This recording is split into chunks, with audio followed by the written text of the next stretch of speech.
நிறைவேறட்டும். தேவன் அந்த அவன் காரியத்தை சொல்லுகிறதில்லை. தேவன் அந்த காரியத்தை அவர்களுக்கு வெளிப்படுத்தி கொடுப்பதில்லை.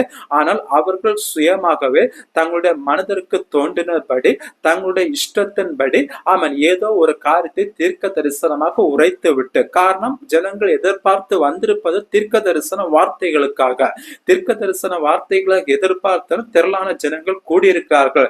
இந்த ஜனங்கள் மத்தியில நாம் கடந்து வந்து விட்டு எந்த தீர்க்க தரிசனமான வார்த்தைகளையும் அறிவியாதிருந்தால் ஜனங்கள் ஏமாற்றப்பட்டு வெறுமையா கடந்து போவார்கள். அல்லது அடுத்த முறை ஒரு கன்வென்ஷன் கூட்டம் வைக்கும் போது நம்மை கூப்பிட மாட்டார்கள் என்று சொல்லி பலர் ஊழியக்காரர்கள் அந்த நேரத்திலும் தங்களுடைய சொந்தமாக அல்லது சுயமாக கர்த்தருடைய வார்த்தைகள் அல்லாத தங்களுடைய சுய வார்த்தை தீர்க்க தரிசனமாக அறிவித்து இப்படி பொய்யாக பலர் தீர்க்க தரிசனங்களை உரைத்து ஒரு காலத்துல